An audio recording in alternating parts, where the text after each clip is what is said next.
tripped up Sterling Shepard by the shoe top. Not many big men like that make that play. How did you do it? Just running to the ball like I always do.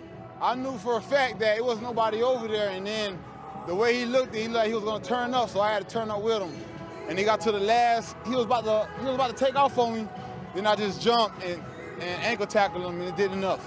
And to sack Daniel Jones tonight meant what to you?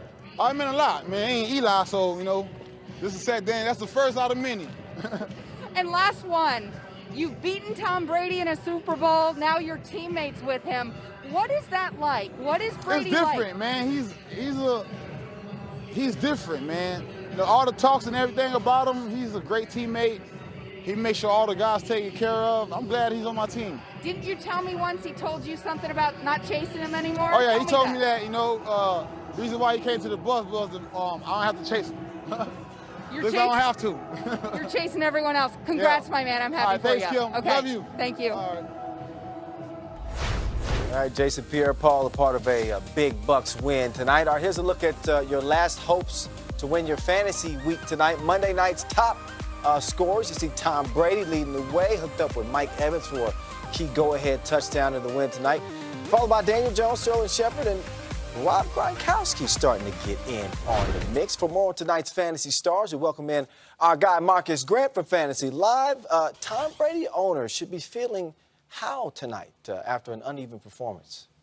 You should be feeling okay. I mean, he got you about 19 fantasy points, which was about what I expected from this one. I mean, Brady coming into this year, I felt like was going to be sort of a matchup-based starter. And in the good matchups, he's gone out and had really good games.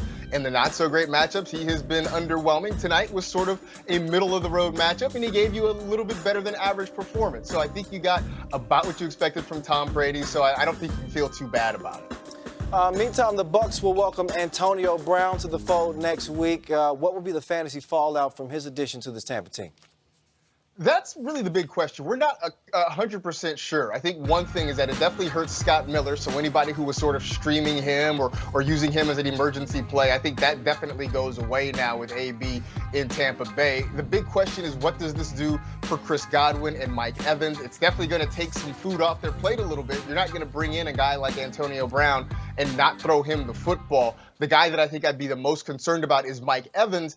Evans has struggled when Chris Godwin has been on the field. Now you throw Antonio Brown into that mix, and it might be a rough go for Evans. But I think we're really going to take a wait-and-see attitude on this one because there's such a wild card effect in there with having Antonio Brown there that we're not 100% sure how this is going to go down. Got to share the wealth in that Bucks receiving core, that's for sure. All right, Mark, controversial play to wrap things up on the two-point conversion. But nonetheless, the Buccaneers improved to 6-2. Our Sean O'Hara, former Giant Super Bowl champion, by the way, he says this, hey, going to need to explain this one to